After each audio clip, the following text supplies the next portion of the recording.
Hey guys, Arnav here, back with another video, and the main purpose of today's video is to help you guys get a better understanding on lattice energy and bond energy. So we're going to be going over those topics, and real quick before I get started, thank you so much for the support you guys gave me, and that's because without even noticing, I recently hit 50 subs, so yeah, 50 subs. Thank you so much for your time really, and your commitment to my channel. If you ever feel like leaving any feedback, then just leave it down in the comments or hit me up on my email, which I've left down below. And yeah, thank you, and let's get started with the video. Guys, as always, before diving into the video, let's go over our J-pop song recs for today. The three that I have for today are Mela by Roku Shoku Sakai, Shukmei by Official Hege Dandism, and Rising Hope by Lisa. I most likely butchered the first one, and I'm sorry if that offended you in any way, but I really tried. Outside of that, these three songs are ones that I've been listening to for quite a while, so they're certified bangers in my opinion. And if you also like them, then let me know down in the comments, because I would really appreciate that.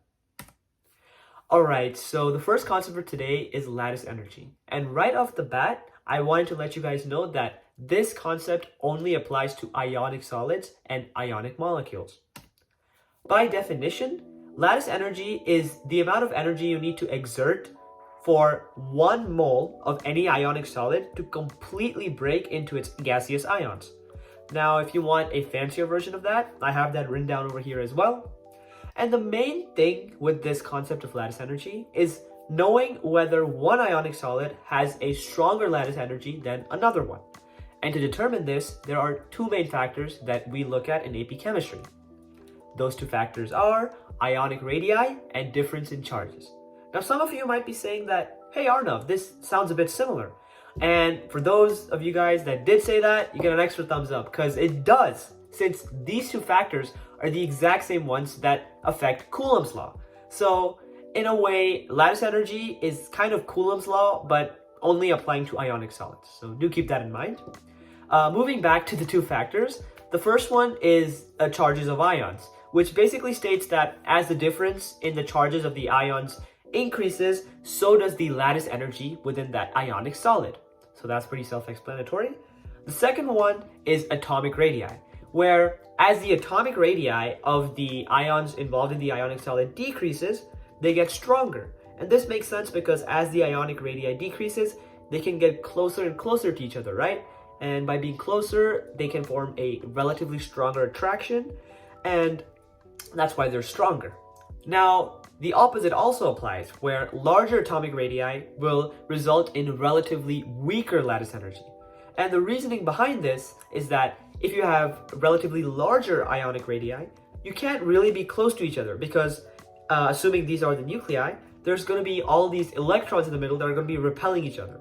So since you can't really get close, you can't form as strong of a bond as if you were to have if like your atomic radii were smaller. So just to summarize, greater difference in charge, strong lattice energy, and relatively smaller atomic radii, also strong energy. Finally, before we move on to bond energy, I wanted to just give you guys a representation of a lattice to look at, because this will come in handy later on when we are asked to represent ionic solids. Alright guys, now let's move on to bond length and energy. So this concept only relates to covalent bonding. Based on the last video on chemical bonding, we learned that covalent bonding is basically when two atoms share electrons, and they also share them in pairs. However, something new from this video is that you can form a maximum of 3 bonds between two atoms. And we'll learn in future videos how you determine how many bonds you can form. But for now, just know that you can form a maximum of 3 bonds. And what I wanted to do on this slide was analyze what having a different number of bonds does to the atoms that are involved in the bonding. So here I have a table where I have 3 different molecules of hydrogen, oxygen, and nitrogen, which can all form a different number of bonds, where hydrogen forms 1, oxygen forms 2, and nitrogen forms 3. Now this is also known as the bond order, or the number of bonds. Now the trend here that I wanted to convey to you guys was that as you increase the number of bonds, the relative length of the bond decreases. And the reason behind this is that as you keep on sharing more and more electrons until, of course, you reach 6 electrons, because that's the max you can share, the atoms involved tend to get pulled closer together. Because the electrons that they're sharing, if they share a majority of them, they are going to be more attracted to each other. Therefore, they will move closer and closer to each other. And the exact opposite applies to single bonds, where they're going to have a relatively larger interatomic distance because they are not sharing too many electrons, therefore they're not as attracted to each other. Another thing to note down was that the more bonds you have, the stronger it's going to be. Because if you think about it, sharing more electrons means you are more interconnected and more attracted, therefore stronger. So just know that the main takeaways are that as you have more bonds, you're going to be a stronger molecule, and as a result of being stronger, you're also going to be pulled closer together. So that's the main takeaways from here. And next up, we have a graph. Now, you'll see graphs everywhere in AP Chemistry, so just get prepared for that. Here I have a graph that relates a potential energy to the interatomic distance of a given bond. For simplicity's sake, let's just assume that we're looking at a single bond here, all right? Now, this curve has a lot of different components, so I'm going to start with the most important part, which is this bottom part right here. And that is because when you're asked a question on the test to analyze the bond given the graph, this is the portion we're looking at, because that is the most stable state of any bond, and that's where it's assumed to exist. So in this case, looking at the lowest point, we can determine that this bond is going to have a potential energy of negative 436 kilojoules per mole, and is going to have an interatomic distance of 74 picometers. Now, you might be wondering why the potential energy is negative, and this confused me a lot at the beginning as well. But the reason is that the reason is the definition of what a potential energy is. A negative potential energy signifies attraction, while a positive one signifies repulsion. That will play in later into this explanation as well. Anyway, now that we know what the lowest point of the graph represents, let's look at what happens as we move to the right side and what happens as we move to the left side. Starting with the right side, you guys can probably notice that as we move to the right of the graph, the potential energy starts to approach zero. Now, the x-axis is kind of an asymptote because it never truly hits zero, but it starts to really approach zero. And the reason behind this is that we need to also notice that as we move to the right, we are increasing interatomic distance. So basically, as we're moving to the right, the atoms are getting farther and farther apart. And as they do this, they're going to be less and less attracted to each other, and therefore the potential energy, which is derived from their attraction, keeps decreasing and decreasing and decreasing. However, it almost never hits zero. And this is going off of Coulomb's law, which states that even though a greater distance yields lower attraction, there's never a point where there's going to be zero attraction. So I'm pretty sure that as you go farther and farther apart, you're never going to hit the zero. So just keep that in mind. Now let's analyze what happens as we go to the left of the graph. And you might notice that as we go to the left of the graph, it just kind of goes upward and above the x-axis. And let's try and visualize this. As we move to the left of the graph, we're pushing the atoms closer and closer together. Now, beyond one point, what's going to happen is that the electrons that surround the atoms are going to start repelling each other. And as it says here, we have repulsive forces. And what they're going to do is going to try and resist this push where the atoms are getting pushed closer and closer together. And here is where the positive potential energy plays in.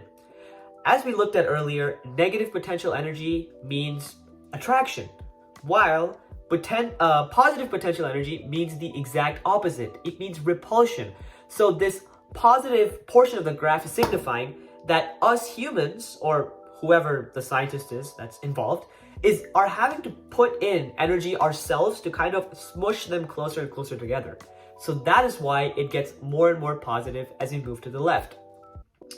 Before we move on to the examples, I just wanted to compare the graphs with a single, double, and triple bond. So this graph in turquoise is going to be, relatively speaking, what a single bond's energy curve is going to look like. Now, this red one is going to be what a double bond's energy curve looks like. And the reason I know this is that relative to a single bond, a double bond has more potential, less potential energy. It's more negative, which does translate to more, but it's more negative potential energy. And we can see that with the lowest point being even lower. And we also know that a double bond has a smaller interatomic distance. And we can also see that where the lowest point on the peak is more to the left than that of the single bond's curve. Let's do the same thing with the triple bond.